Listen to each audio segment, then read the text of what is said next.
ಉತ್ತರ ಕರ್ನಾಟಕ ರೆಸಿಪಿ ನೋಡಾಕತ್ತೀವಲ್ಲ ವೀಕ್ಷಕರಿಗೂ ನಿಮ್ಮ ಮನೆ ಮಗಳು ತ್ರಿವೇಣಿ ಪಾಟೀಲ್ ಮಾಡುವ ನಮಸ್ಕಾರಗಳು. ನಾನಿವತ್ತು ಉತ್ತರ ಕರ್ನಾಟಕದ ಸ್ಪೆಷಲ್ ಕಡಲೆ ಸೊಪ್ಪಿನ ಪಲ್ಯ ಮಾಡಾಕತ್ತೀನಿ. ಆ ಕಡಲೆ ಸೊಪ್ಪಿನ ಪಲ್ಯ ಹೆಂಗೆ ಮಾಡೋದಂತೆ ನೋಡ್ಕೊಂಬರೋಣ ಬರ್ರಿ. ಮೊದಲೇದಾಗಿ ನಾವೊಂದು 5-6 ಹಸಿಮೆಣ್ಸಿನ್ಕಾಯಿ ತೊಗೊಂಡಿನ್ರಿ, ಇವು ಹಾಕೋತೀನಿ ನೋಡ್ರಿ. ರುಚಿಗೆ ತಕ್ಕಷ್ಟು ಉಪ್ಪು ಹಾಕೋತೀನಿ. ಈಗ ನಾ ಮುಚ್ಚಿ ನುಣ್ಣಗೆ ರುಬ್ಕೋತೀನಿ. ನೀವು ಕಲ್ಲಾಗಾದ್ರೂ ಕುಟ್ಕೋಬೋದು, ಮಿಕ್ಸಿಯಲ್ಲಿ ಆದರೂ ಮಾಡ್ಕೋಬೋದು. ಹಸಿಮೆಣ್ಸಿನ್ಕಾಯಿ ಹಾಕಿದ್ರೆ ಮಸ್ತಾಗಿ ರುಚಿ ಇರ್ತೈತಿ. ಹಾಗಾಗಿ ನಾನು ಹಸಿಮೆಣ್ಸಿನ್ಕಾಯಿ ಹಾಕೊಳಕತ್ತೀನಿ. ನಿಮ್ಗೆ ಹಸಿಮೆಣ್ಸಿನ್ಕಾಯಿ ಇಲ್ಲಪ್ಪ ಹೆಂಗೆ ಮಾಡೋದು ಅಂದ್ರೆ ಅಜ್ ಖಾರದ ಪುಡಿನೂ ಹಾಕೋಬೋದು ನೀವು. ಈ ರೀತಿ ನುಣ್ಣಗೆ ರುಬ್ಕೋಬೇಕ್ರಿ. ಇದಕ್ಕೆ ಆದಷ್ಟು ಹಸಿಮೆಣ್ಸಿನ್ಕಾಯಿ ಹಾಕಿದ್ರೆ ಮಸ್ತಾಗಿ ಟೇಸ್ಟ್ ಬರ್ತೈತ್ರಿ. ಈಗ ನಾನು ಮಿಕ್ಸಿ ಜಾರಿಗೆ ಹಸಿಮೆಣ್ಸಿನ್ಕಾಯಿ ಉಪ್ಪು ಹಾಕಿ ರುಬ್ಕೊಬಂದಿನಿ. ಹಸಿಮೆಣ್ಸಿನ್ಕಾಯಿ ಪೇಸ್ಟ್ ಮಾಡ್ಕೊಂಡು ರೆಡಿ ಮಾಡಿ ಇಟ್ಕೊಂಡಿನಿ. ಈಗ ಇದು ಒಗ್ಗರಣೆ ಹಾಕ್ಕೋಬೇಕು. ಒಗ್ಗರಣೆಗೆ ಒಂದು ಪಾತ್ರೆ ಇಟ್ಕೋತೀನಿ ನೋಡ್ರಿ. ಪಲ್ಯಕ್ಕೆ ಎಷ್ಟು ಬೇಕು ನೋಡಿಕೊಂಡು ನೀವು ಎಣ್ಣೆ ಹಾಕ್ಕೊಡ್ರಿ. ಇದು ಎಣ್ಣೆ ಬಿಸಿ ಆಗಲ್ರಿ.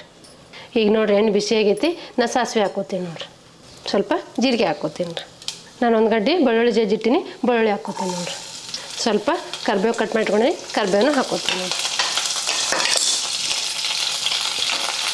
ಇದನ್ನು ಸ್ವಲ್ಪ ಎಣ್ಣೆಗೆ ಫ್ರೈ ಮಾಡ್ಕೋಬೇಕಾಗ್ತದೆ.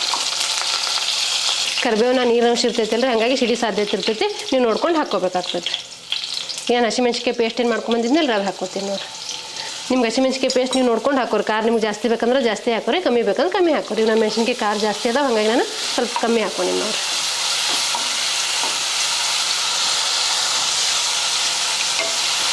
ಇದು ಹಸಿಮೆಣ್ಸಿನ್ಕಾಯಿ ಪೇಸ್ಟಿಂದು ಹಸಿ ವಾಸನೆ ಹೋಗೋವರೆಗೆ ನೀವು ಎಣ್ಣೆಗೆ ಫ್ರೈ ಮಾಡ್ಕೋಬೇಕಾಗ್ತದೆ. ಈಗ ಸ್ವಲ್ಪ ಅರಿಶಿನ ಪುಡಿ ತೊಗೊಂಡಿನಿ, ಅದು ಹಾಕ್ಕೋತೀನಿ ನೋಡಿರಿ. ರುಚಿಗೆ ತಕ್ಕಷ್ಟು ಉಪ್ಪು ಹಾಕೋದು. ಯಾಕಂದ್ರೆ ನಾವು ಹಸಿಮೆಣ್ಸಿನ್ಕಾಯಿ ಪೇಸ್ಟ್ ಮಾಡಾಗೂ ಹಾಕ್ಕೊಂಡಿರ್ತೀವಿ, ಇಲ್ಲಿ ನೋಡ್ಕೊಂಡು ಹಾಕ್ಕೊಡ್ರಿ. ನಾನು ಕಡಲೆ ಸೊಪ್ಪ ಚಲೋತ್ನೆ ತೊಳೆದು ಸಣ್ಣ ಕಟ್ ಮಾಡಿ ಇಟ್ಕೊಂಡಿನಿ, ಅದು ಹಾಕ್ಕೋತೀನಿ ನೋಡಿರಿ. ಇದು ಸೀಸನಲ್ಲಿ ಮಾತ್ರ ಬರ್ತೈತೆ ರೀ ಸೊಪ್ಪು. ಈಗ 1-2 ತಿಂಗಳು ಮಾತ್ರ ಸಿಗ್ತೈತೆ ರೀ ಇದು. ಉತ್ತರ ಕರ್ನಾಟಕ ಸೈಡ್ ಹೋದ್ರೆ ಎಲ್ಲರಿಗೂ ಗೊತ್ತಿದ್ದೇ ಇರುತ್ತೆ ಕಡಲೆ ಸೊಪ್ಪು ಅಂದ್ರೆ. ಇದು ನೋಡ್ರಿ, ಈಗ ಒಂದು ಬೌಲ್ ಪೂರ್ತಿ ಹಾಕ್ಕೊಂಡಿನಿ. ಇದು ಕರಿಗೆ ಇಷ್ಟ ಆಗುತ್ತೆ ನೋಡಿರಿ. ಈಗ ಚಲೋ ಹೊತ್ನಾಗೆ ಮಿಕ್ಸ್ ಮಾಡ್ಕೋತೀನಿ ರೀ. ನೋಡಿರಿ ಕಡ್ಲಿ ಸೊಪ್ಪು ಹಿಂಗಿರ್ತೈತೆ ನೋಡಕ್ಕೆ. ನಾ ಕ್ಲೀನಾಗಿ ತೊಳೆದು ಸಣ್ಣ ಕಟ್ ಮಾಡ್ಕೊಂಡಿದ್ದೆ, ಅದು ಹಾಕ್ಕೊಂಡಿನಿ ನೋಡಿರಿ. ಹಿಂಗೆ ಉಡಿತಾರೆ. ಇದು ಸಣ್ಣ ಗಿಡ ಇರ್ತೈತಿಲ್ಲ, ಅವಾಗ ಉಡುತ್ತಾರೆ. ಮ್ಯಾಮ್ಯಾಗೆ ತುದಿ ಚುಟ್ಕೋತಾರೆ. ಅದು ಕಡ್ಲಿ ಸೊಪ್ಪು ತೊಗೊಂಬರ್ತಾರೆ ಹೊಲ್ದಾಗ ಹೋಗಿ. ಈಗ ಕಡ್ಲಿ ಬಿತ್ತಿರ್ತಾರಲ್ರಿ, ಅವಾಗ ಬೆಳೆ ಬಂದಿರ್ತೈತಿ, ಅವಾಗ ಹೋಗಿ ಚುಟ್ಕೊಂಡು ತೊಗೊಂಬರ್ತಾರೆ. ಎಳೆ ಇದ್ದಾಗ ಮಾತ್ರ ಚುಟ್ಬೇಕು, ಮತ್ತು ಬಲ್ತ್ರ ಮತ್ತು ಬಿರ್ಸಾತೈತಿ, ಪಲ್ಯ ಚಲೋ ಆಗಲ್ರಿ. ಉತ್ತರ ಕರ್ನಾಟಕ ಸೈಡ್ ಎಲ್ಲರಿಗೂ ಗೊತ್ತಿದ್ದೇ ಇರ್ತೈತೆ ರೀ ಕಡಲೆ ಸೊಪ್ಪು ಅಂದ್ರೆ.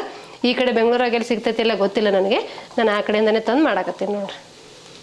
ನಾನು ಲಾಸ್ಟ್ ಟೈಮ್ ಮಾಡಿದಾಗ ಹಾಲು ಹಾಕಿದ್ದೆ ರೀ. ಇದು ಪಲ್ಯ ಉದುರಾಗುತ್ತೆ ಅಂದೇಳಿ ಸ್ವಲ್ಪ ಹಾಲು ಹಾಕಿ ಬೇಯಿಸ್ಕೊಂಡಿದ್ದೆ. ಸುಮಾರು ಜನ ಕಮೆಂಟ್ ಬಾಕ್ಸಲ್ಲಿ ಹೇಳಿದ್ರಿ ಹಾಲು ಹಾಕಬಾರ್ದು, ನಾವು ಹಾಲು ಹಾಕಲ್ಲ, ಹಾಗೆ ಮಾಡ್ತೀವಿ ಅಂತ. ನಾನು ಇವತ್ತು ಅವ್ರು ಹೇಳ್ದಂಗೆ ಹಂಗೆ ಮಾಡಾಕತ್ತೀನಿ ನೋಡಿರಿ. ಹಾಲು ಹಾಕಿಲ್ಲ, ನೀರು ಹಾಕಿಲ್ಲ, ಹಂಗೆ ಮಾಡಾಕತ್ತೀನಿ ನೋಡಿರಿ. ಹಾಲು ಹಾಕಿದ್ರೆ ಸ್ವಲ್ಪ ಟೇಸ್ಟ್ ಕೊಡ್ತೈತೆ. ನಾನು ಹಾಲು ಹಾಕ್ಕೊಂಡಿದ್ದೆ. ನೀವು ಹಾಲು ಹಾಕಂಗಿಲ್ಲ ಬೇಡ ಅಂದಿದ್ದಕ್ಕೆ ನಾನು ಇವತ್ತು ಹಾಲು ಹಾಕ್ಲಾರ್ದೆ ಮಾಡಾಕತ್ತೀನಿ ರೀ. ನೀವು ನಿಮ್ಮ ಮನ್ಯಾಗ ಕಡಲೆ ಪಲ್ಯ ಹೆಂಗೆ ಮಾಡ್ತೀರ ಅನ್ನೋ ಕಮೆಂಟ್ ಬಾಕ್ಸಲ್ಲಿ ತಿಳಿಸ್ರಿ. ನಾನು ನಿಮ್ಗೆ ಹಂಗೂ ಮಾಡಿ ತೋರಿಸ್ತೀನಿ ರೀ. ನೋಡಿರಿ, 1-2 ನಿಮಿಷ ಬೇಯಿಸ್ಕೊಂಡ್ರೆ ಆಯ್ತು ರೀ. ಇದು ನಮ್ಗೆ ಯಾವಾಗ ತಿನ್ಬೇಕು ಅವಾಗ ಮಾಡ್ಬೇಕಂದ್ರೆ ಸಿಗಂಗಿಲ್ಲ ರೀ. ಇದು ಸೀಸನಲ್ಲಿ ಮಾತ್ರ ಸಿಗ್ತೈತಿ. ಇದು 2 ತಿಂಗಳು ಮಾತ್ರ ಸಿಗ್ತೈತೆ ರೀ. ಈ ಕಡಲೆ ಬಿತ್ತಿರ್ತಾರಲ್ರಿ, ಅವಾಗ ಮಾತ್ರ ಸಿಗ್ತೈತೆ ರೀ. ಈಗ ಇದಕ್ಕೆ ಸ್ವಲ್ಪ ಕೊತ್ತಂಬರಿ ಹಾಕೋತೀನಿ ನೋಡಿರಿ.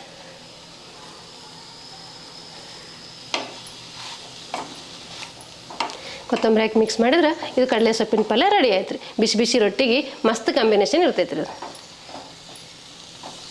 ನೋಡಿರಿ, ನಾನು ಸೊಪ್ಪು ಹಾಕಿದಾಗ ಪಾತ್ರೆ ತುಂಬಿತ್ತು. ಈಗ ನೋಡಿರಿ ಎಷ್ಟಾಯ್ತು. ಕರಿಗೆ ಕಡಿಮೆ ಆಗುತ್ತೆ. ಯಾವುದೇ ಸೊಪ್ಪಿನ ಪಲ್ಯ ಮಾಡಿದ್ರು ಅದು ಕರಿಗೆ ಕಡಿಮೆ ಆಗುತ್ತೆ ರೀ.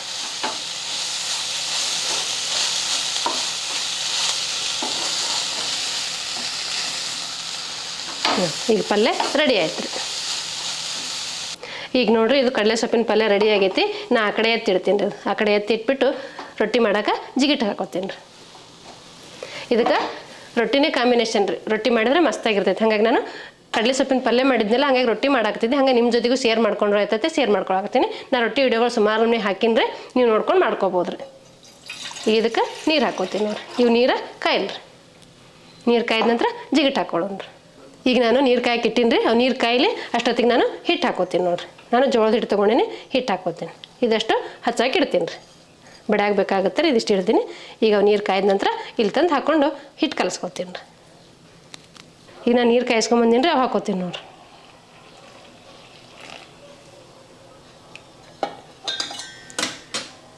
ಇವು ನೀರು ಬಿಸಿ ಇರ್ತಾವಲ್ಲ ಒಂದು ಸ್ಪೂನ್ ತೊಗೊಂಡು ಹಿಟ್ಟು ಕಲಿಸ್ಕೋಬೇಕಾಗ್ತದೆ ರೀ.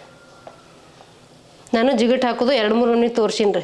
ಹಿಂಗೆ ಡೈರೆಕ್ಟ್ ನೀರು ಕಾಯಿಸ್ಕೊಂಬಂದು ಹಿಟ್ಟಿಗಾದರೂ ಹಾಕೋಬೋದು, ಇಲ್ಲ ನೀರು ಕಾಯಿಸಿ ಹಿಟ್ಟು ಜಿಗಟಾದರೂ ಮಾಡ್ಕೋಬೋದು. ನೀರಾಗ ಹಿಟ್ಟು ಹಾಕಿ ಜಿಗಟಾದರೂ ಮಾಡ್ಕೋಬೋದು. ನೀವು ಹೆಂಗೆ ಅನುಕೂಲ ಆಗುತ್ತೆ ನೋಡ್ಕೊಂಡು ನೀವು ಹಂಗೆ ಮಾಡ್ಕೋಬೋದು. ನಾನು ಹಂಗೂ ತೋರಿಸಿನಿ, ಹಿಂಗೂ ತೋರಿಸಿನಿ. ನೀವು ಹಿಂಗಾದರೂ ಮಾಡ್ಕೊರಿ, ಹಂಗಾದರೂ ಮಾಡ್ಕೊರಿ. ನಾವು ನಾರ್ಮಲಾಗಿ ಹಿಂಗೆ ಮಾಡ್ತೀವಿ ರೆಗ್ಯುಲರ್ ರೊಟ್ಟಿ ಮಾಡಾಗ, ಹಂಗಾಗಿ ಹಿಂಗೆ ಮಾಡಾಕತ್ತೀನಿ ನೋಡಿರಿ. ಈಗ ಇದು ಜಿಗಟ ರೆಡಿ ಆಯ್ತು ರೀ. ಈಗ ಇದಕ್ಕೆ ಸ್ವಲ್ಪ ತಣ್ಣೀರು ಹಾಕ್ಕೊಂಡು ನಾದ್ಕೋತೀನಿ ಹಿಟ್ಟು.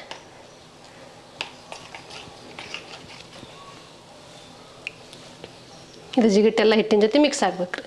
ಬಿಸಿ ಇರ್ತೈತಿ, ನೀವು ನೋಡ್ಕೊಂಡು ಮಾಡ್ಕೋಬೇಕಾಗ್ತದೆ.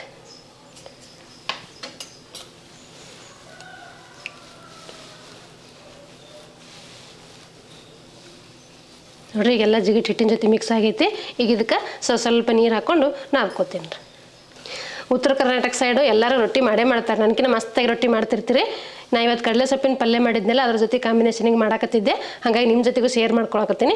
ನಿಮಗೆ ಯಾರಿಗೆ ರೊಟ್ಟಿ ಬರಲ್ಲ ನೀವು ನೋಡ್ಕೊಂಡು ಮಾಡ್ಕೋಬೋದು ರೀ. ಈಗ ಇದಕ್ಕೆ ನಾನು ಸ್ವಲ್ಪ ತಣ್ಣೀರು ಹಾಕ್ಕೊಂಡು ನಾದ್ಕೋತೀನಿ ನೋಡಿರಿ. ಒಮ್ಮೆ ಜಾಸ್ತಿ ಹಾಕೊಳಕ್ಕೆ ಹೋಗ್ಬೇಡ್ರಿ, ನೋಡ್ಕೊಂಡು ಹಾಕ್ಕೊಳ್ರಿ. ನೀವು ಒಮ್ಮೆ ಜಾಸ್ತಿ ಹಾಕ್ಕೊಂಡು ಹಿಟ್ಟು ಅಳಕಾತೈತಿ, ಅವಾಗ ರೊಟ್ಟಿ ಬಡಿಯಾಕೆ ಬರೋಂಗಿಲ್ಲ ರೀ. ನಾನು ಸುಮಾರು ಸಲ ರೊಟ್ಟಿ ಮಾಡಿ ತೋರಿಸಿದ್ದೀನಿ. ನೀವು ಅನ್ಬೋದು ರೀ ಮತ್ತೇನು ರೊಟ್ಟಿ ಮಾಡೋ ತೋರಿಸಾಕತ್ತಾಳಿಕಿ ಅಂತ ಹೇಳಿ. ನಾನು ಇವತ್ತು ಕಡಲೆ ಸೊಪ್ಪಿನ ಪಲ್ಯ ಮಾಡೋದ್ರಿಂದ ಮಾಡಾಕತ್ತಿದ್ದೆ, ನಿಮ್ಮ ಜೊತೆಗೂ ಶೇರ್ ಮಾಡ್ಕೊಳಕತ್ತೀನಿ. ನಿಮಗೂ ಅನುಕೂಲ ಆದ್ರೆ ನೀವು ಮಾಡ್ಕೋಬೋದು ರೀ. ಇಲ್ಲ ರೊಟ್ಟಿ ಬರದೇ ಇರೋರು ನಮಗೆ ಪೂರ್ತಿ ರೊಟ್ಟಿ ಮಾಡಿ ತೋರಿಸ್ರಿ ಅನ್ನೋದಾದ್ರೆ ನಿಮಗೆ ಒಂದು ಡಿಟೇಲಾಗಿ ಒಂದು ವಿಡಿಯೋ ಮಾಡಿ ತೋರಿಸ್ತೀನಿ ರೀ. ನೀವು ಕಮೆಂಟ್ ಬಾಕ್ಸಲ್ಲಿ ತಿಳಿಸ್ರಿ ರೊಟ್ಟಿ ಮಾಡೋ ವಿಡಿಯೋ ಬೇಕಂದ್ರೆ ನಾನು ನಿಮಗೆ ನೆಕ್ಸ್ಟ್ ವಿಡಿಯೋದಲ್ಲಿ ತೋರಿಸ್ತೀನಿ ರೀ. ಈ ರೀತಿ ಚಲೋ ಹೊತ್ನಾಗ ಹಿಟ್ಟು ನಾದ್ಕೋಬೇಕು ರೀ. ಹಿಂಗೆ ಹೆಚ್ಚಿ ಹಿಟ್ಟು ನಾದ್ಬೇಕು ರೀ. ಈಗ ನೋಡಿರಿ ನಾನು ಈ ರೀತಿ ಚಲೋ ಹೊತ್ನಾಗ ಹಿಟ್ಟು ನಾದ್ಕೊಂಡಿನಿ. ಈ ರೀತಿ ರೆಡಿ ಆಗ್ಯದ ನೋಡಿರಿ. ತೀರಷ್ಟು ಗಟ್ಟಿನಿಲ್ಲ, ತೀರಷ್ಟು ಮೆತ್ತಗೂ ಇಲ್ಲ. ಈ ಹದ ಆಯ್ತು ನೋಡಿರಿ. ನೀವು ನಿಮ್ಮ ಮನ್ಯಾಗ ಮಾಡ್ತಾಯಿದ್ರೆ ನಿಮಗೂ ಗೊತ್ತಾಗ್ತೈತೆ ರೀ. ಈಗ ನಾ ಇದ್ರಾಗ ಒಂದು ಸ್ವಲ್ಪ ಹಿಟ್ಟು ತೊಗೊಂಡು ರೊಟ್ಟಿ ತಡ್ತೀನಿ ನೋಡಿರಿ. ನಿಮ್ಗೆ ರೊಟ್ಟಿ ಯಾವ ಸೈಜಲ್ಲಿ ಬೇಕು ನೋಡಿಕೊಂಡು ನೀವು ತಟ್ಕೊಬೋದು ರೀ. ನಾನು ಈ ಸೈಜಲ್ಲಿ ಉಳ್ಳಿ ತೊಗೋತೀನಿ. ನಾನು ಲಟ್ಟಿಸಿ ಮಾಡಿ ತೋರಿಸಿನಿ, ತಟ್ಟಿ ಮಾಡಿ ತೋರಿಸಿನಿ. ನಿಮಗೆ ಯಾವ್ದು ಅನುಕೂಲ ಆಗುತ್ತೆ ನೋಡಿಕೊಂಡು ನೀವು ಮಾಡ್ಕೋಬೋದು ರೀ. ಈಗ ನೋಡಿರಿ ನಾ ಒಂದು ಉಳ್ಳಿ ತೊಗೊಂಡಿನಿ, ಕೆಳಗೆ ಹಿಟ್ಟು ಹಾಕ್ಕೊಂಡಿನಿ. ಈಗ ತಟ್ಕೋತೀನಿ ನೋಡಿರಿ. ಈ ರೀತಿ ತಟ್ಟಬೇಕು ರೀ. ಕೆಳಗೆ ಹಿಟ್ಟು ಹಾಕ್ಕೋಬೇಕು, ಇಲ್ಲ ನಂಟು ಸಾಧ್ಯತೆ ಇರ್ತೈತಿ.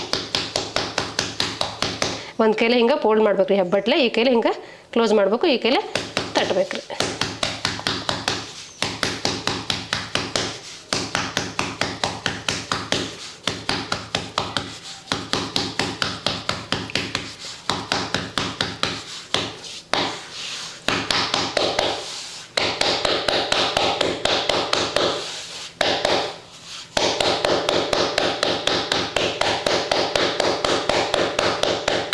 ನೋಡಿರಿ ಒಂದಷ್ಟು ಆಗುತ್ತಾನ ಒಂದೇ ಕೈಲೇ ಬಡಿಬೇಕು.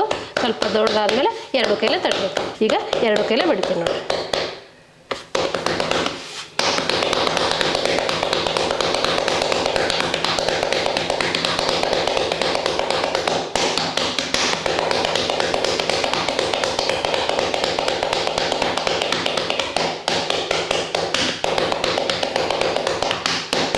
ನೋಡಿರಿ ನಿಮ್ಗೆ ಎಷ್ಟು ತಳ್ಳಗೆ ಬೇಕು ಅಷ್ಟು ತಳ್ಳಗೆ ಬಡ್ಕೋಬೋದು ರೀ. ಈಗ ನೋಡಿರಿ ಹಂಚು ಕಾಯ್ದೈತಿ, ನಾ ತಟ್ಟಿ ರೊಟ್ಟಿ ಹಾಕೋತೀನಿ ನೋಡಿರಿ.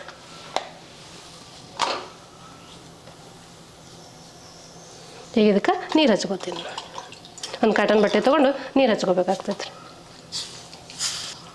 ನೀರು ಹಚ್ಚೋ ಉದ್ದೇಶ ಏನಂದ್ರೆ ಈ ಕಡೆ ಹಿಟ್ಟು ಹತ್ತಿರ್ತೈತಿ ಅಲ್ಲ, ಒಣ ಹಿಟ್ಟು, ಹಾಗಾಗಿ ನೀರು ಹಚ್ಕೋಬೇಕಾಗ್ತೈತಿ. ನಾವು ತಟ್ಟುವಾಗ ಕೆಳಗೆ ಒಣ ಹಿಟ್ಟು ಹಾಕಿ ತಟ್ಟಿರ್ತೀವಲ್ಲ ಆವಾಗ ಹಿಟ್ಟು ಹತ್ತಿರ್ತೈತೆ ರೀ. ಮತ್ತು ರೊಟ್ಟಿ ಉಲ್ಟಾ ಸೀದಾ ಅಂತಲೂ ಗೊತ್ತಾಗುತ್ತೆ ರೀ. ಈಗ ನಾನು ತಿರುಗಿಸಿ ಹಾಕೋತೀನಿ ನೋಡಿರಿ. ತಿರುಗಿಸಿ ಹಾಕಿ 2 ಸೈಡು ಬೇಯಿಸ್ಕೋಬೇಕಾಗ್ತೈತೆ ರೀ. ನಿಮ್ಗೆ ಎಷ್ಟು ತಳಗ ಬೇಕು, ಎಷ್ಟು ದಪ್ಪ ಬೇಕು ನೋಡಿಕೊಂಡು ನೀವು ತಟ್ಕೋಬೋದು ರೀ.